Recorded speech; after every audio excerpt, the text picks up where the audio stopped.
Kalau kita berpikir soal pribadi, mungkin kita rasa kita sudah hampir cukup untuk merasakan kemerdekaan ini. Tapi kalau kita berpikir kepada masyarakat, maka kemerdekaan itu hari ini saya katakan tidak ada. Lihat di Museum Dendels di Belanda, istrinya Dendels itu menulis diary bahwa apakah Belanda menjajah Indonesia karena rempah-rempah? Oh tidak, still gold, emas. Dari Aceh sampai Papua, emas. Bahkan kita pun nggak tahu, mungkin di bawah kita ini ada emas. Kira-kira ada catatan nggak nih buat kabinet nantinya nih, Prabowo Gibran nih di 2024 nanti nih, kalau jadi dilantik misalnya. Kalau nggak dilantik kan saya nggak tahu, Bang. Kira-kira bocoran kemungkinan bisa nggak dilantik ya. Nah itu saya nggak walau. Saya pesan saya sama Pak Prabowo, jangan jadikan orang partai politik atau apalagi ketua umum parpol untuk mengisi kabinet. Kita sudah cukup belajar di 10 tahun ke belakang, ya kan? Ketua umum jadi menteri, begitu RDP bengong, orang ketua umumnya orang profesional yang ada di kabinet, supaya tidak ada cinta segitiga nih. Hari ini ada cinta segitiga nih.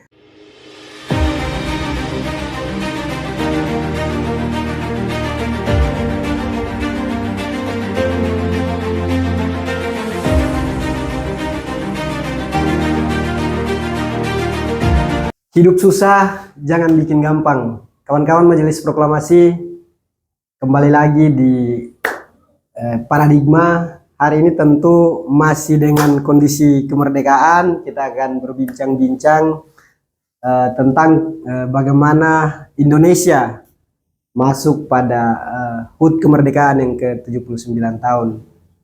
Dan tak lupa pula hari ini kita sudah bersama Kakanda Is, Direktur Eksekutif Ethos Institute. Sudah 79 tahun nih Bang kita merdeka, baru selang 2 hari lalu atau 3 hari lalu. Nah, saya ingin tahu nih, dan teman-teman di Majelis Proklamasi juga pengen tahu bagaimana sih kemerdekaan versi Abang nih, versi Kakanda ini. Siap Bang. Oke, siap. Makasih Dinda. Siap. Kalau kita bicara soal kemerdekaan, merdeka ya, karena dari kata dasarnya merdeka. Begitu kita melihat kata merdeka, tandanya bebas, bebas semuanya gitu. Merdeka itu kan ya bebas berkreativitas, bebas mengkritisi yang salah, segala macam itu semua bebas bagi masyarakat gitu. Dan hari ini kebebasan itu nggak ada gitu. Di hari jadinya negara kita ini gitu, yang ke-79 tahun. 79 tahun tuh kalau orang sudah jompo tuh gitu kan, udah uzur lah, sudah sepuh gitu kan, artinya sudah banyak yang sudah dia dilewati gitu kan. Harusnya lebih hati-hati, lebih mawas diri gitu kan. Karena kalau kita bicara dalam konteks kemerdekaan, tandanya itu kemerdekaan itu harusnya kemerdekaan yang diimplementasikan secara lahir dan batin. Gitu Dinda. Ya, ini kan udah 79 tahun ya Kakanda. Namun masih banyak fenomena-fenomena yang terjadi di bangsa ini, terutama soal kemiskinan. Banyak sekali kemudian masyarakat kita itu yang masih hidup di bawah kemiskinan. Nah, apakah menurut Abang nih, apakah rakyat kita ini sudah merdeka apa belum nih kira-kira Bang? Kalau saya pribadi, saya akan jawab belum. Belum, saya jawab belum gitu. Merdeka gini, kalau kita merdeka ini kan nggak cuma merdeka dalam arti bebas segalanya, bukan. Merdeka secara ekonomi, merdeka secara politik, merdeka secara budaya dan lain-lain. Gitu. Merdeka secara pendidikan. Apakah masyarakat ini sudah benar-benar sudah merasakan itu, menikmati haknya sebagai warga negara soal pendidikan? Kan enggak. Kemerdekaan terhadap ekonomi, apa masyarakat sudah dapatkan itu? Enggak juga. Banyak pengangguran hari ini dalam persentase yang tinggi karena korban-korban PHK dan segala macam. Kemerdekaan secara politik, apakah kawan-kawan teman-teman kita yang aktivis-aktivis bisa mengimplementasikan menjadi seorang legislatif? Enggak juga, gitu. Jadi kemerdekaan secara politik itu cuma dirasakan oleh segelintir orang aja, gitu. Dan orang-orang yang punya uang. Kawan-kawan kita yang punya kompetensi, yang punya kemampuan dalam hal berpolitik, hari ini kalau tidak punya uang ya mereka tidak bisa apa-apa, gitu. Ya kan? Betul, betul. Kita lihat aja Senayan, 575 orang anggota DPR. Bisa dihitung kok orang yang basicnya politisi sama basicnya artis dan pengusaha. Pasti banyakkan artis sama pengusaha isinya. Terus kawan-kawan aktivis kemana? Nah, itu yang saya pertanyakan. Mana kemerdekaan politik buat kawan-kawan kita ini? Gitu. Sedangkan yang harusnya ada di ranah itu ya kita-kita. Gitu. Bukan pengusaha, bukan artis. Gitu. Artis bisa jadi politisi, tapi politisi nggak mungkin bisa jadi artis. Betul, itu Ya kan? Betul. Itu saya rasa itu aja tidak. Jadi harus pada konteksnya bahwa kemerdekaan kita ini sebenarnya saya rasakan bahwa rakyat kita ini belum merasakan merdeka. Gitu. Belum sepenuhnya. Iya. Saya kasih satu contoh. Saya ke daerah Papua Barat di Manokwari. Itu dekat Pulau Mansinan. Itu ada segerombolan anak-anak. Setiap hari ada kumpul di situ, sekitar 20 sampai 25 orang, banyak pokoknya. Itu datang pagi, lepas maghrib mereka pulang. Datang pagi, lepas maghrib mereka pulang. Nah, mereka itu di usia sekolah, di usia SD sampai SMP. Mereka tidak ada yang sekolah. Terus mau dibilang negara ini merdeka gitu? Enggak lah, jauh lah. Gitu. Padahal kita tahu Papua luar biasa kayanya. Betul. Ya? Kebetulan saya juga dari Papua. Nah, saya lahir di Papua. bagaimana dengan rakyatnya? Ya kan? Apakah ini hak pendidikan sudah dirasakan oleh masyarakat? Enggak. Hak pendidikan juga dinikmati oleh segelintir orang kok. Ya kan? Betul. Enggak semua masyarakat. Di Jakarta apalagi anak-anak kecil-kecil, anak-anak usia sekolah, mereka ngamen di lampu merah, mereka badannya dicet-cet. Apakah ini merdeka buat bangsa ini? Enggak kok. Gitu. Kalau kita berpikir soal pribadi, mungkin kita rasa kita sudah hampir cukup untuk merasakan kemerdekaan ini. Tapi kalau kita berpikir kepada masyarakat, maka kemerdekaan itu hari ini saya katakan tidak ada. Tidak ada. Hari ini tidak ada kemerdekaan untuk masyarakat.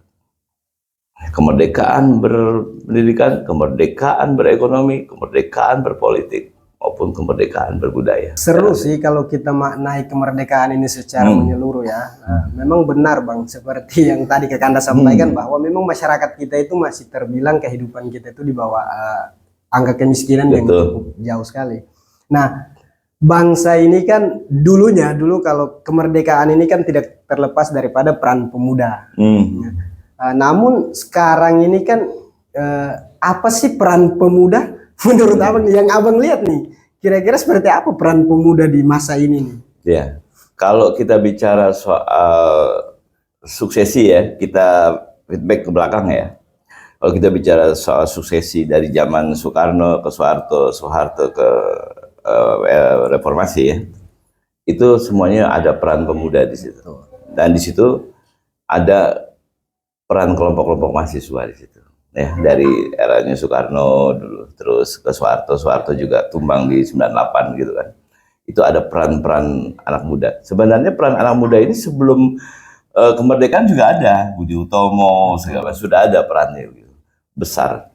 Termasuk di 17 Agustus ini. Ada perannya juga gitu kan untuk merebut kemerdekaan dan Soekarno ini kan sempat diungsikan dulu sebelum membaca teks proklamasi ini, sempat diungsikan dulu ke Rengas Dengklok. Nah itu apa namanya? Kalau saya hari ini berharap sama mahasiswa tidak, saya nggak berharap. Kalau sama pemuda mungkin, tapi kalau mahasiswa saya agak hopeless. Gitu, saya agak hopeless.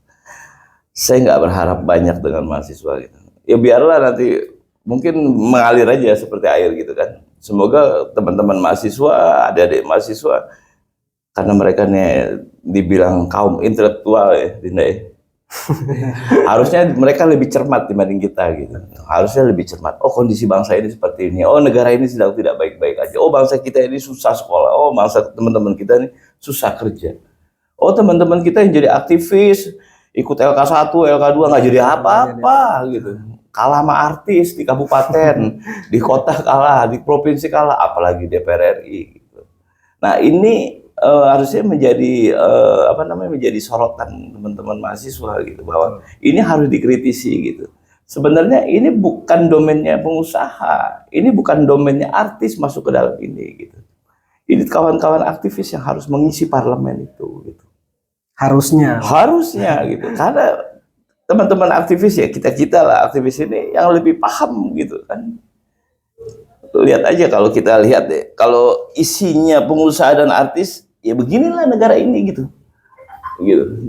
Kita melihat aja sekarang gitu, kita jadi penonton aja gitu. Saya nggak berharap banyak gitu ya, saya cuma berharap semoga Allah punya cara untuk merubah negeri ini gitu kan, supaya bangsa ini benar-benar menjadi bangsa yang bermoral, bangsa yang punya attitude, ya kan? Karena hari ini kita lihat generasi kita hampir 90% lebih tidak punya attitude. Moral sudah tidak ada. Kita lihat medsos digunakan oleh semua orang di Indonesia dengan cara yang tidak baik.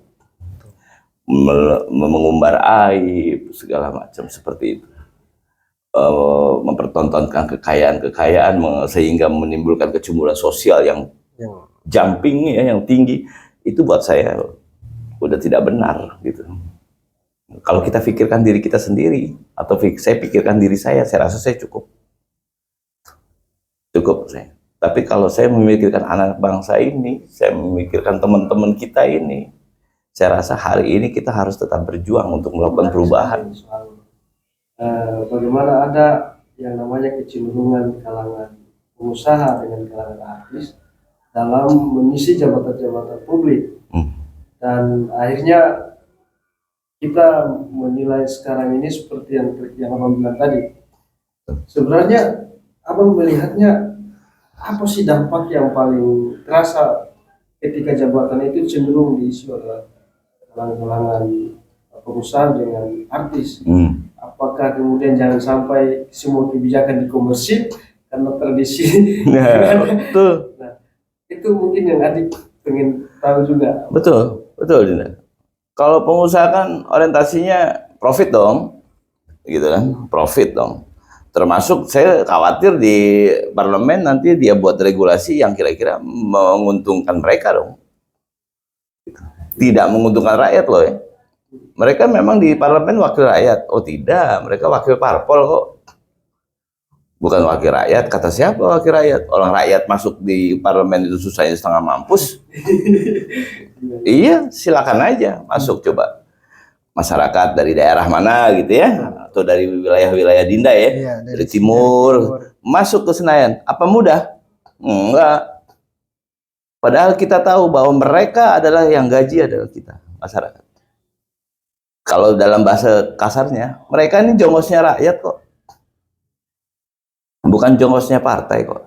Tapi ini sudah diterangkan oleh Mas Bambang Pacul waktu di acara RDP ya dengan Menko Polhukam, bahwa kita ini Korea ini apa kata bos gitu. Kita ini apa kata bos? Kalau kata bos iya, berarti bukan kata rakyat. Ya. Itulah yang kita sayangkan, bahwa mereka ada di Senayan bukan karena rakyat. Mereka di Senayan bukan mewakili rakyat. Mereka di Senayan hanya mewakili partai politik. Makanya hari ini mereka berjalan seenak udahnya. Karena merasa nggak mewakili rakyat kok. Kita kan wakil partai.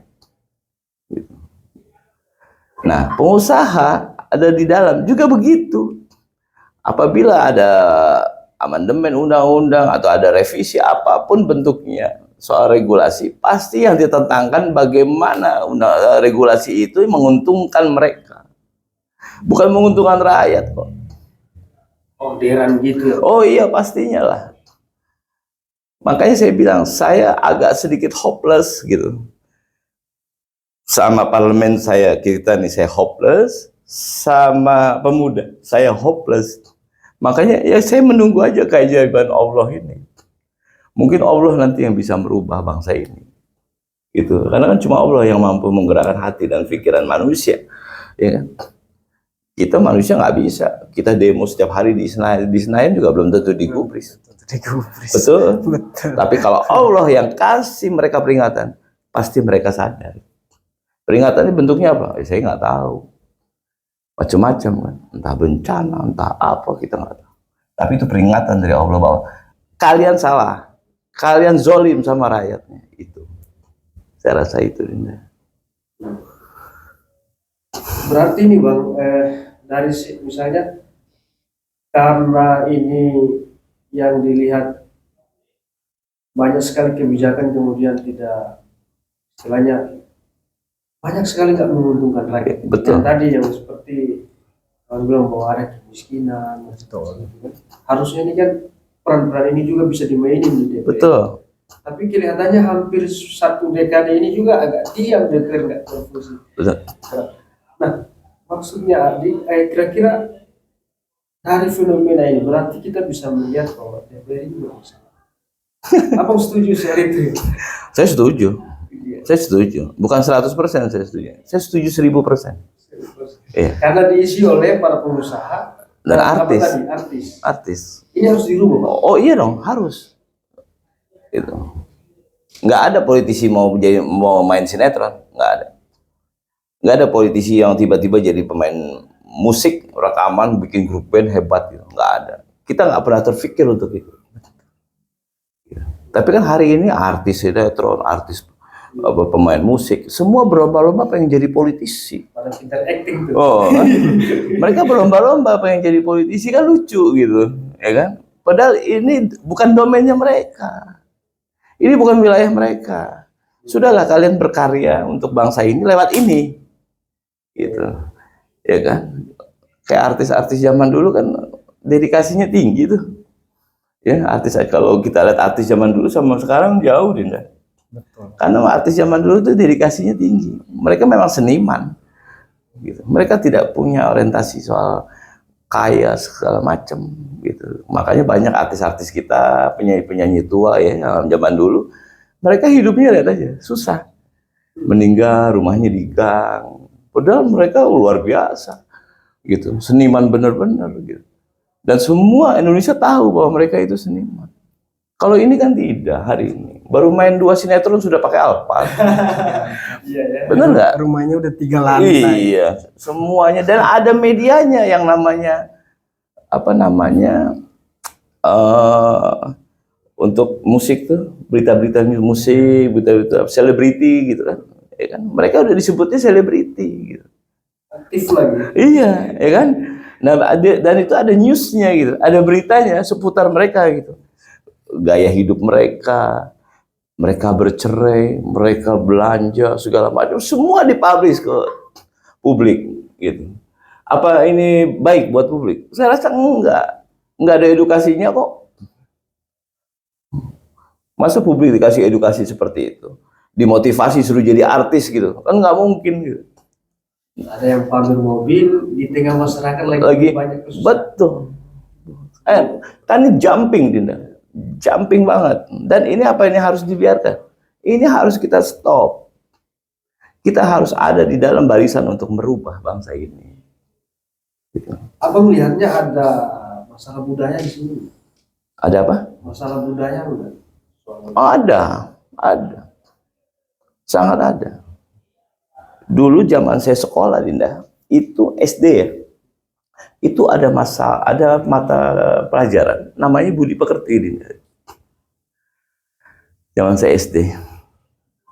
Jadi kita ini sama guru sungkannya luar biasa. Takutnya luar biasa. Karena guru ini kita anggap sebagai orang tua kedua setelah orang tua kita yang di rumah. Hari ini tidak. Guru dianggap sepele. Generasi kita ini nggak ada yang punya attitude, nggak ada yang punya budi pekerti. Bahkan ada orang yang sudah tua ya, udah dewasa, S1 pendidikannya, S2, S3, tapi nggak punya attitude. Banyak sekali. Kalau mereka punya budi pekerti, mereka punya attitude, saya rasa negara ini antara anak bangsa nggak akan ada konflik. Saya yakin itu. Kalau sila 5 sila Pancasila ini diimplementasikan, maka masyarakat kita nggak akan ada yang hari ini terjadi. Dari sila pertama, ketuhanan yang Maha Esa, kemanusiaan yang adil dan beradab, persatuan Indonesia, kerakyatan yang dipimpin oleh hikmah, kebijaksanaan dalam pemusyawaratan perwakilan, keadilan sosial bagi seluruh Indonesia. Kalau ini diimplementasikan Pancasila, saya rasa hari ini rakyat Indonesia tidak akan seperti ini. Tidak ada yang nggak sekolah, tidak ada yang nggak kerja, tidak ada yang berkonflik. Saya yakin itu. Ya memang betul Bang, seharusnya implementasi daripada 5 sila Pancasila itu benar-benar dijewantahkan dalam kehidupan berbangsa dan bernegara. Tapi memang menariknya begini Bang, apalagi kan ini kita masih berada pada tahun-tahun politik nih. Nah ini yang menjadi sentral itu posisi partai politik dan juga organisasi masyarakat nih. Tentu menuju ke pemilu yang bersih, jujur dan adil, akan juga tidak terlepas daripada peran partai politik dan juga organisasi masyarakat. Betul. Nah, kira-kira kakak Anda ngelihatnya sudah seperti apa sih? Sudah benarkah posisi partai politik dan juga organisasi mahasiswa sekarang, ataukah sebaliknya nih? Begitu kira-kira. Kalau bicara jujur dan adil seperti tagline-nya pemilu, saya nggak percaya. Karena kerjaan saya memang buat survei dan konsultan pilkada, konsultan politik. Jadi saya rasa nggak ada yang namanya tagline-nya jujur dan adil, bebas rahasia. Itu bullshit buat saya, bohong besar gitu. Itu cuma tagline membangun simpati kepada masyarakat. Ayo bahwa kita benar gitu kan. Sebenarnya itu bullshit. Buat saya bullshit gitu. Semua adalah games gitu. Semua permainan gitu kan. Nah, peran partai politik dalam pesta demokrasi ya, kayak pileg, pilpres, sekarang persiapan pilkada. Saya nggak yakin juga mereka mendorong seseorang untuk kepentingan rakyat. Saya nggak yakin juga. Karena hari ini kan kalau kita bicara politik, Dinda, kalau kita bicara politik berarti kita bicara kos hari ini, ya kan? Jadi kalau kalian nggak punya kos, jangan berpolitik, kan begitu aja kurang lebihnya seperti itu gitu. Nah, ini diimplementasikan oleh partai-partai politik. Ada beberapa partai politik yang memang tidak transaksional, tapi kan lebih kepada transaksional hari ini. Nggak ada proyek thank you bagi partai politik. Thank you ya? Oh enggak, no way. Paying, bayar. Bahkan ada yang ditipu ya. Oh iya loh, banyak kan? Ini keluar rekomendasi, tiba-tiba ini juga keluar rekomendasi berubah. Di injury time, mereka akhirnya berdebat, rame, berkonflik segala macam. Itu udah bukan cerita baru lagi. Ya, pasca reformasi loh ya. Gitu. Jadi buat saya ya memang, saya bilang saya hopeless, apalagi pemuda gitu. Kalau kita bicara pemuda, Dinda, saya hopeless gitu. Organisasi mahasiswa juga saya hopeless. Setiap ada kongres organisasi mahasiswa, karangan bunga banyak sekali, tapi rata-rata dari institusi polisi, tentara, ya kan? Saya bingung gitu. Ini kongres mahasiswa atau sertijab? Gitu kan? Ini apa sertijab? Sertijab petinggi polisi atau petinggi tentara gitu kan? Saya juga bingung gitu.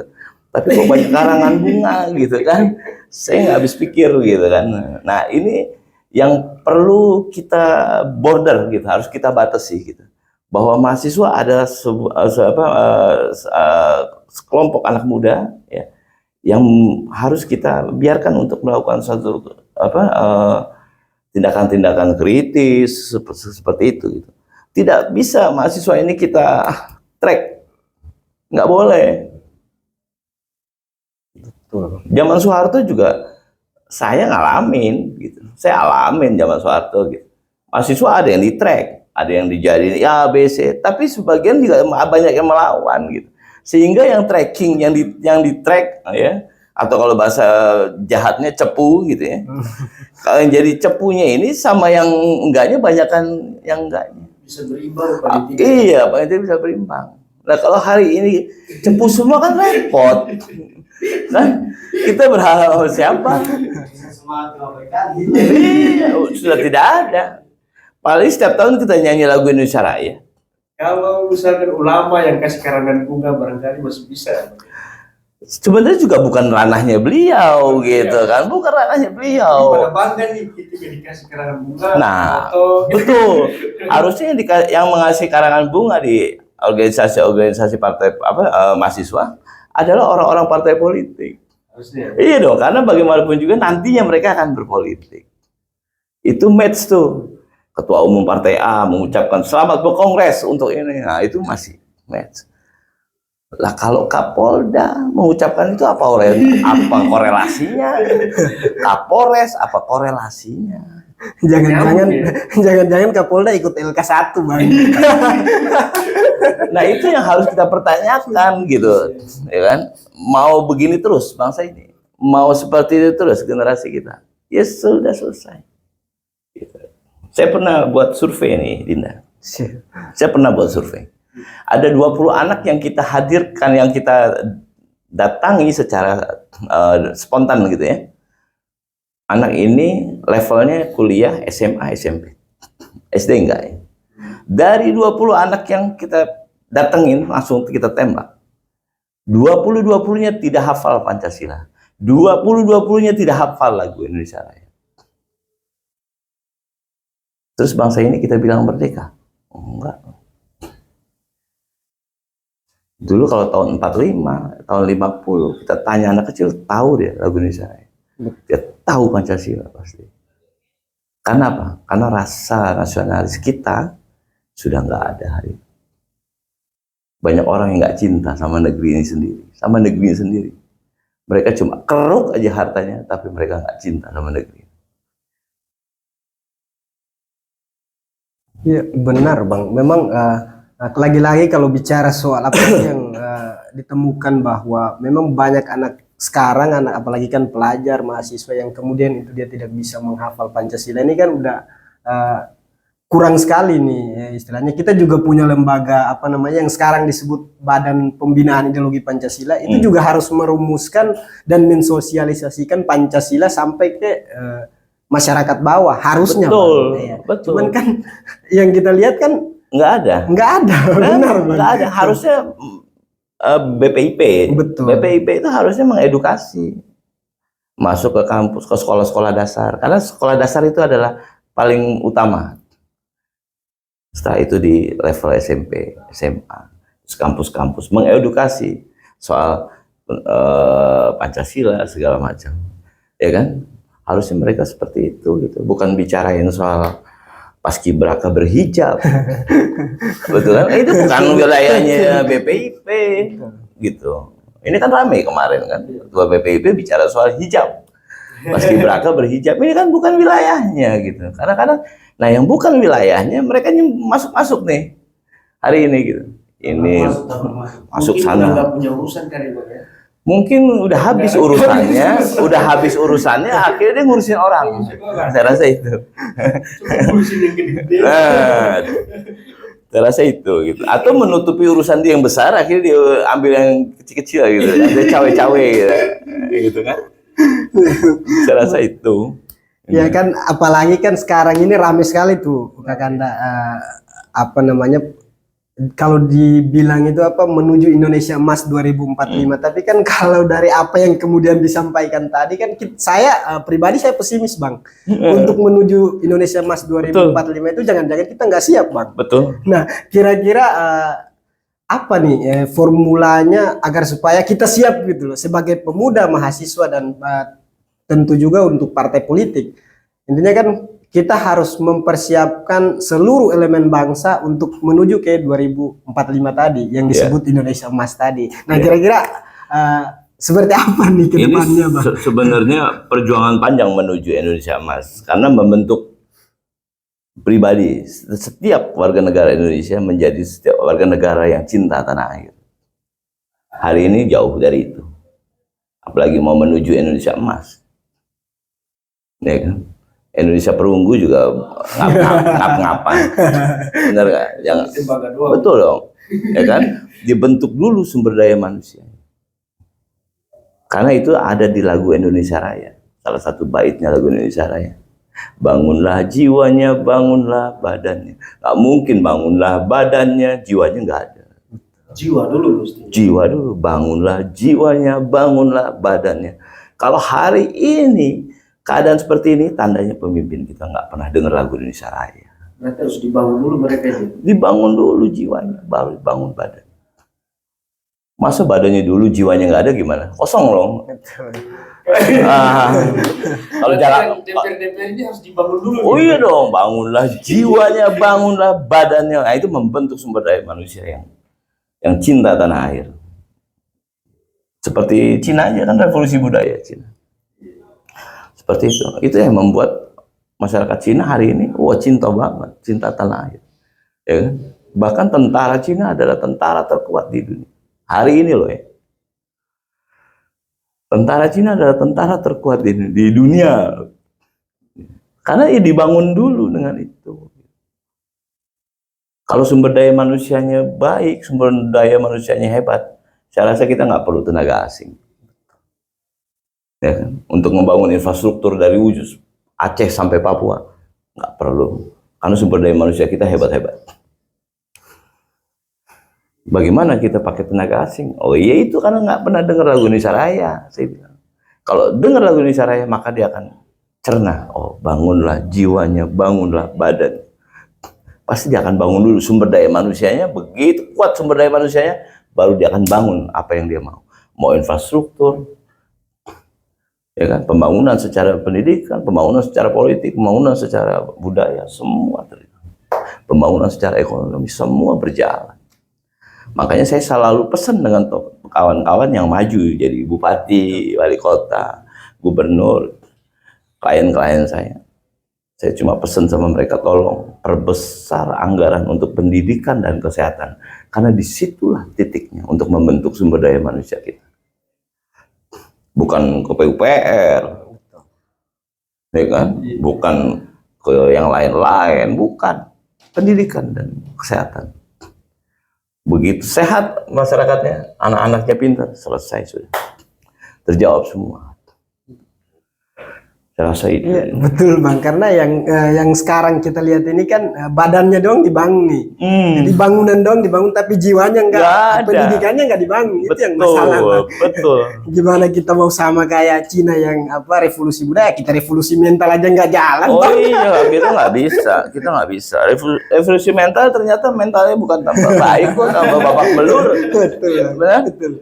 Saya dari zaman Soeharto, ya, saya kecil di era Soeharto, sampai saya kuliah, sampai saya lulus, saya kerja, sampai Pak Harto meninggal, bergeser ya, lengser.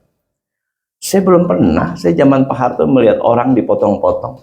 Kasus Pak Harto jadi pemimpin ya, jadi presiden. Cuma satu peristiwa, mayat dipotong 13. Hari ini, baru selesai ini dipotong, baru selesai ini dipotong, taruh di travel bag. Ada apa dengan bangsa ini? Saya berpikir, ada apa dengan bangsa ini? Sampai matiin orangnya harus dipotong-potong. Ya kan? Sudah makin seram ya. Oh, iya, karena moral.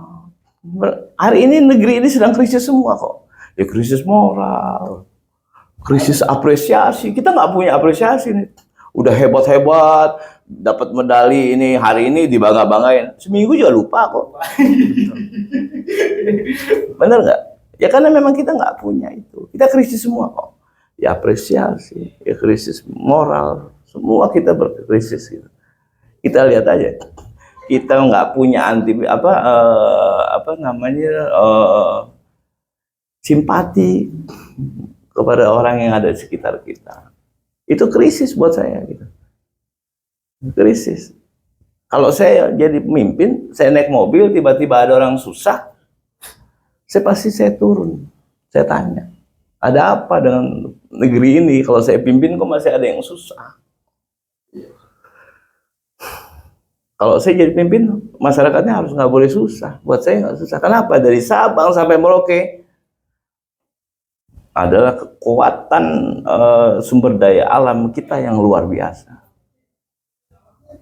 Bahkan kalau kita lihat di Museum Dendels di Belanda, istrinya Dendels itu menulis diary bahwa apakah Belanda menjajah Indonesia karena rempah-rempah? Oh tidak, still gold, emas.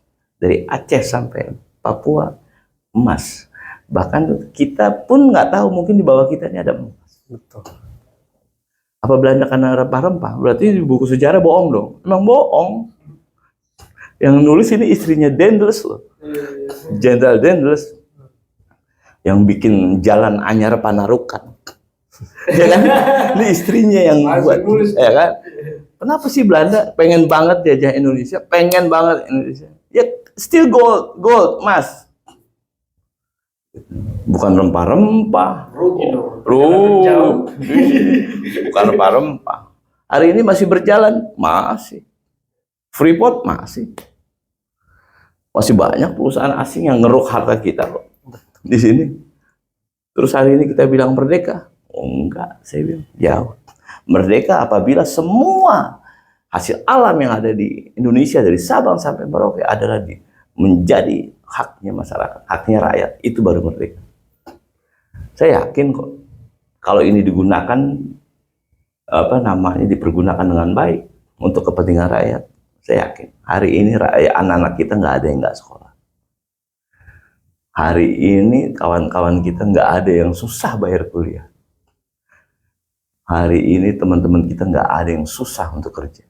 Saya yakin kok. Kita kaya kok. Betul. Kita embargo diri kita aja. Susah kok di luar kok. Semua ada kok di sini. Mau nyari apa di sini? Ada kok semua. Tapi yang jadi pertanyaannya, kita berani nggak embargo, Bang? Ya. Karena itu, karena sumber daya manusianya yang belum siap, belum dibentuk. Ya kan? Kalau negara-negara Eropa, negara Amerika kan dia membentuk sumber daya manusianya. Karena mereka sadar sumber daya alamnya Sedikit. payah. Gitu, Dinda. Berarti kita perlu revolusi budaya seperti Cina. Harus.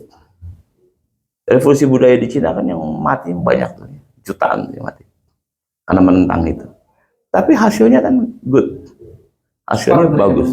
Iya, disiplin orang-orang. Kalau kita kan enggak, sulit kita melakukan hal yang kayak gitu, sulit. Kita janjian sama orang politik aja jam 10, jam 1 baru datang. Kan begitu. Susah kita, bener nggak? Ya kan? Ya, kecuali kita janji sama tentara, sama polisi, ya itu benar tuh. Jam 7 tank. Ya kan? Tapi kalau janji coba deh sama ketua DPCA, coba deh jam 10. Datangnya jam 12 dia. Bisa jam 23. Datang.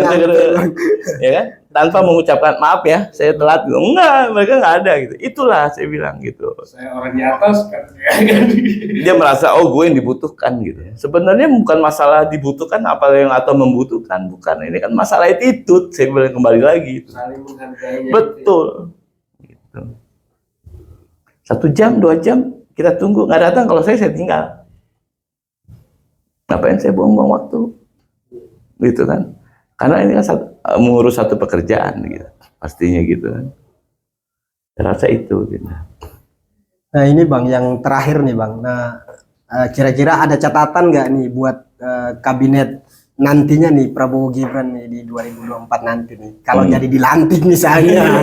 Nah, kalau nggak dilantik kan saya nggak tahu Bang. Nah, kira-kira bocoran kemungkinan bisa nggak dilantik ya. Nah itu saya nggak wallahu alam kan. Nah, tapi kan kira-kira ada catatan nggak? Kalau saya, pesan saya sama Pak Prabowo, jangan jadikan orang partai politik atau apalagi ketua umum parpol untuk mengisi kabinet. Kita sudah cukup belajar di 10 tahun ke belakang, ya kan? Ketua umum jadi menteri, begitu RDP bengong, orang ketua umumnya, bagaimana kita bisa mengkoreksi ketua umumnya? Pada diam semua. Diam. RDP kementerian ini, ketua umum yang datang, diam semua. Ketua umum partai saya, bingung saya ngomongnya. Bener gak? Benar. Itu bahaya. Oke, saya pesan sama Pak Prabowo, mudah-mudahan Pak Prabowo melihat podcast ini, kalau beliau jadi presiden, tolong orang-orang profesional yang ada di kabinet, supaya tidak ada cinta segitiga nih. Hari ini ada cinta segitiga nih, legislatif, eksekutif, pers. Ini cinta segitiga nih, bertiga nih, ya kan? Ya kan? Oh, mainan aja mereka bertiga, kita liatin aja, ya kan? Kita mau masuk eksekutif, dijegat sama pers. Masuk legislatif, dijegat sama pers. Ini cinta segitiga, karena tiga-tiganya saling membutuhkan dan saling menguntungkan. Ya kan? Betul. Tapi kalau kata Bang Irman Putra Sidin, kalau cinta segitiga tuh nggak pernah lama. Pasti ntar ada yang pecah. Gitu. Namanya segitiga. Namanya cinta segitiga. Ada yang tersakiti. Ada yang tersakiti pasti. Ya kan? Oh iya, pasti ada yang tersakiti. Ya kan? Betul. Pasti nggak akan lama. Tersakiti ya. Tersakiti. Sudah mulai tersakiti. Ini ada yang tersakiti gitu kan. Kalau saya rasa masyarakat sih sudah inilah ya, sudah tahu ya. Bahkan tadi saya ngobrol ketemu ibu-ibu, saya dengerin ibu-ibu itu ngomong gini. Ngobrol sama temennya, ibu-ibu sama-sama ibu-ibu, dia ngomong gini. Anies nggak bisa maju di DKI. Ridwan Kamil ngeborong partai di Kim Plus. Saya dengerin. Ini rakyat loh yang ngomong. Bener nggak? Ini rakyat yang ngomong, bukan politisi nih. Ngeri nggak? Kalau rakyat sudah tahu itu. Ya kan? Dan rakyat hari ini diam bukan karena takut, tapi rakyat diam hari ini sedang menghimpun kekuatan. Kita tinggal tunggu aja meledaknya. Gitu. Jangankan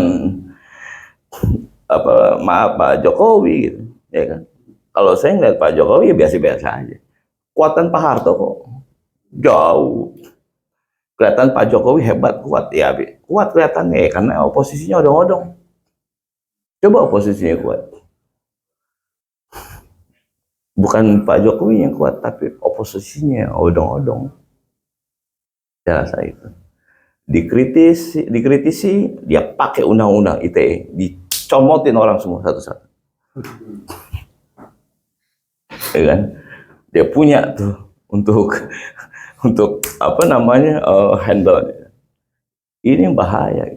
Rakyatnya mengkritisi biarin aja. Betul.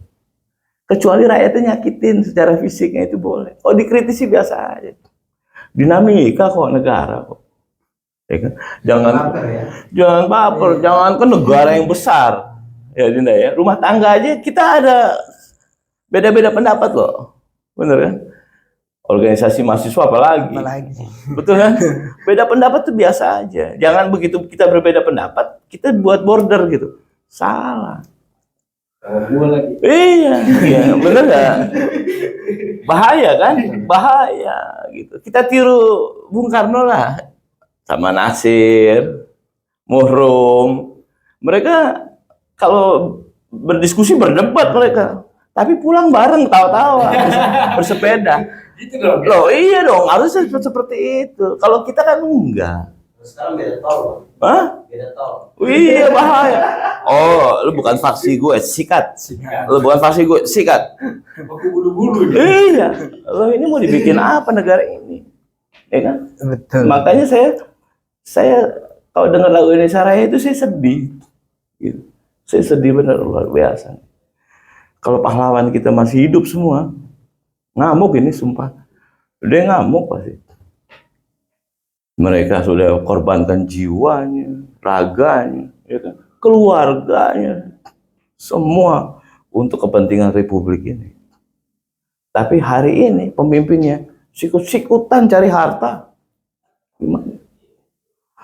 Rakyatnya didiemin aja, mau sekolah kayak, mau kerja kayak, nggak ada urusan. Ini ngeri seperti ini. Kalau mau menilai rakyatnya gampang kok. Kalau mau nilai rakyatnya, kenapa sih masyarakat sekarang gampang banget ribut, dikit-dikit ngebunuh, ini nyolong. Rakyat itu implementasi pemimpin. Gampang kok. Pemimpinnya rampok, rakyatnya maling, gitu aja. Jadi parah lagi. Gitu aja. Gampang gitu. Jadi jangan salahin rakyat. Gitu. Karena Pemimpin itu menjadi barometer, menjadi contoh buat rakyat. Kalau pemimpinnya nakal, nakal. Pemimpinnya hobinya selfie, rakyatnya selfie. Pemimpinnya hobinya pencitraan, rakyatnya pencitraan. Sampai mau ngasih sedekah aja buat anak yatim harus di videoin. Videoin dong, videoin dong. Kalau mau sedekah, sedekah aja. Ngapain mesti minta di videoin? Kan gitu. Ya kan? Bahkan kalau dalam Islam, kalau kita ngasih tangan kanan, tangan kiri pun nggak perlu tahu. Nggak boleh tahu. Ini tahu dulu. Ini semuanya tahu. Satu republik tahu. Ngasihnya nggak seberapa. Masih nggak seberapa, satu republik tahu. Bener nggak? Betul, betul. Kan lucu gitu. Kilo satu republik. Satu republik tahu. Berarti tangannya lapar. Padahal tangganya lapar. Bener nggak? Bener nggak, Dina? Iya. Betul. Kita pakai mobil bagus. Kita pakai mobil mewah. Penghasilan kita bagus. Penghasilan kita cukup. Kanan kiri kita nggak makan. Dosa nggak kita? Kita dosa. Dalam Islam kita dosa. Kalau kita bisa makan enak, paling tidak kita bisa berbagi ke kanan kiri, depan belakang kita. Kan seperti itu. Ya nggak? Ini malah kepikiran. Berpikir terlalu jumping lah. Terlalu jumping, lo gue lah. Kan gitu. Nggak ada makan siang gratis. Oh nggak ada. Kalau Nggak. kamu dilantik baru ada. Ya itu pun pakai uang negara kan. APBN. Tapi tetap juga nggak gratis ini. Nggak gratis. Nggak gratis. Bukan budaya kita ya. Apa? Bukan budaya. Oh bukan, sangat bukan budaya kita. Terus semalam juga saya diskusi soal ulama dengan seorang Habib segala macam. Mereka mengeluh soal adanya ajaran-ajaran dari agama lain yang membagi-bagikan sembako, ya kan? Mereka takut umatnya terbawa dengan arus agama lain. Nah itu saya kembali lagi bertanya, apakah kalian melakukan itu? Enggak. Orang tua kalian mundur ke belakang melakukan itu. Datang ke masyarakat, dia bawa uang, dia bawa beras, dia bawa sembako, dibagi masyarakat. Hari ini enggak. Datang minta jatah. Bener? Khutbah minta amplop. Semua suruh kumpulin buat beli kopi, beli gula, segala macam. Dulu enggak, mereka datang membawa itu. Sehingga masyarakat, oh iya, ini namanya ulama. Beda juga ya. Beda lah, jauh. Kalau kita bicara soal itu. Makanya kalau lihat negara ini hari ini di ulang tahun yang ke-79, saya sedih gitu. Karena saya melihat itu pertama yang di Pulau Masinan, ya, terus di Manokwari Selatan. Terus saya ngelihat lagi yang terdekat nih, yang terdekat di Sukabumi. Itu anak mau sekolah itu karena jembatannya putus, dia jembatannya miring, Dina. Jadi nggak rata gini, miring dia begini jembatan. Jadi anak-anak itu kalau mau sekolah jalannya miring, megang jembatan. Apa itu merdeka? Nggak usah jauh sampai Papua ya, di Sukabumi kok, dekat kok, cuma 2,5 jam dari Jakarta. Mereka sekolah miring, sampai orang tuanya nganterin, ngeliatin, sampai mereka sampai 1, 2. Setiap hari mereka lakukan itu untuk dapat ilmu, ibaratnya sekolah nih. Apa itu merdeka? Enggak. Buat saya nggak merdeka. Merdeka cuma tagline aja. Merdeka. Hari merdeka 79 tahun kemerdekaan. Cuma tagline aja. Gitu. Jadi saya juga teringat nih. Jadi kalau ingat omongan ini, jadi saya teringat omongannya Tan Malaka kan kepada Soekarno kan. Waktu Soekarno mau baca teks proklamasi, Tan Malaka bilang jangan baca itu. Gitu. Karena Indonesia sampai kapanpun tidak akan pernah merdeka. Langsung ngomong begitu. Iya, Tan Malaka. Dan Indonesia pasti akan mengalami kemerdekaan 2 kali. Saya nggak tahu nih kemerdekaan yang mana yang dimaksud sama Tan Malaka. Nomor Tan Malaka yang mana sih? Yang dianggap, yang dibilang sama beliau kemerdekaan yang 2 kali. Itu, Dinda. Jadi sangat miris. Siap, baik. Mungkin kita akhiri dulu ya, Bang ya. Nanti Siap. kapan-kapan bisa lanjut lagi nih. Siap, Teman-teman Dinda. Majelis Proklamasi itu Siap, Dinda. siap sedia 24 jam. Oh siap. 23 jam maksudnya. 23 jam. 1 jamnya istirahat. 1 jamnya tidur. Kalau koala kan, kalau koala itu binatang koala, itu kan kerjanya tidur. Tidur. 22 jam tidur, 2 jam dia bangun. Setiap hari gitu. Kalau di Majelis Proklamasi ini 23 23 jam. Oh, beda 1 jam 1 sama jam. koala ya. Oke. Sampai jumpa di konten selanjutnya. Siap.